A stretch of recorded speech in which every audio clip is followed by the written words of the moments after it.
Can I play this Bryson Phil conversation? Please do. All right, here we go. About a minute long. This is at the first tee. Again, Phil Mickelson talking to Bryson DeChambeau about a little friendly wager. Play a little golf today. What do we got? Here's Phil Mickelson. What's up, brother? How are you? Great to see you. You doing all right? Very good. Good.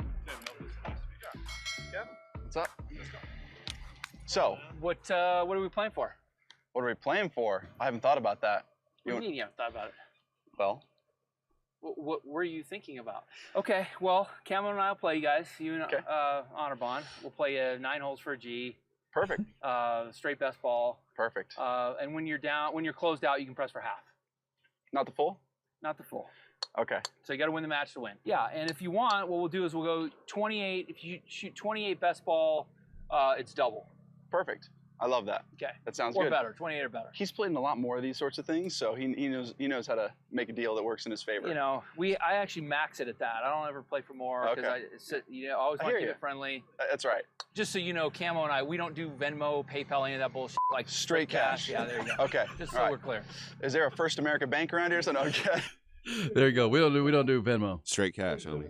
Oh, that's brilliant. Wow. We don't do any of that. Not Venmo. Just so you know. No. Straight cash. Don't tee off if you don't have the cash in your bag. He sounds like a better. That's the way he speaks. Like, the terminology he's dropping it right. Oh, by the way, this is a recent video at the live event. He's just This is at a practice round for a live event, which means, man. in his statement he claims that he's through his addiction and he's got it dealt with, and that was pretty recent. That video right there. With Yeah, Bryson but listen, everybody's definition of kind of addiction is Right. different, and he may not think he's addicted. Others may be like, man, you got a problem. He's like, I don't have a problem. This is friendly wagering. Now, this is recreational for me.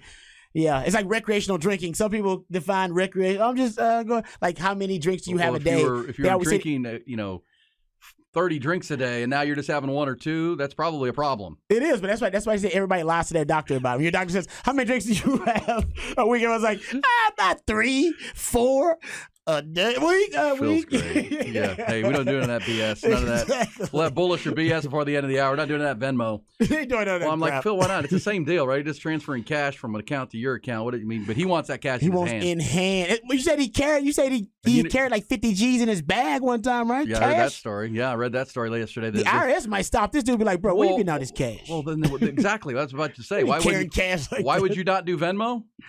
No trace. Yeah, exactly. Hey, when I got my grandpa's bowling bag, I opened that up. There was like $600 cash in there. Just what? Just Not 50 G's? Pack of cigarettes, lighter. was it for betting on bowling? Yes. Same deal. He kept it in the bag. That's where I get. I think that's where I get my addiction from. Cash That only. is great. And yeah, you got to have that because you don't have to deal with wifey and none of that in the account. So now I just have cash on the side. Oh, by the way, that's the and accounts. Yep. We talked about Texas A&M yesterday, and then their 12 man or 12th man plus foundation getting shut down because of the IRS's memo. Yeah. You think the IRS is going to look at this book and say, "Hey, Phil, let's go back and look at some of this. How much were you making before we were doing?" Hey, yeah. Yep. No paper trails. Cash Texas only. says, you're right. Cash only. Now, if you're gonna bet, be as prolific as he is in betting, yeah, you want to deal in cash. I would also say if you used to bet, $1 billion back in the day, according to Billy Walton, a G over 9 holes, 1,000, I guess. I When's thought his it was book a coming G out? a hole. No, he said a G, 9 holes for a G, I think is what he said.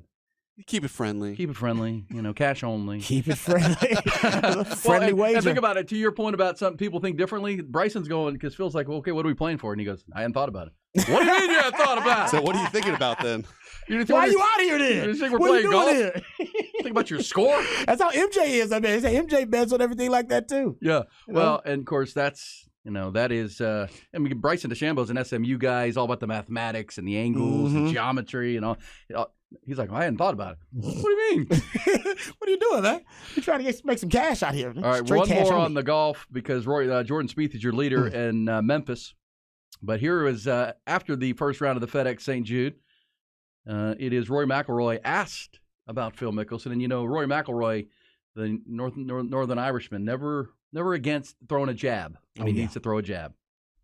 Totally different topic. The talk of the golf world is this book excerpt that came out about Phil Mickelson. I'm curious what the reaction in there was when you read about it. I mean, at least he can bet on the Ryder Cup this year because he won't be a part of it. So. Oh.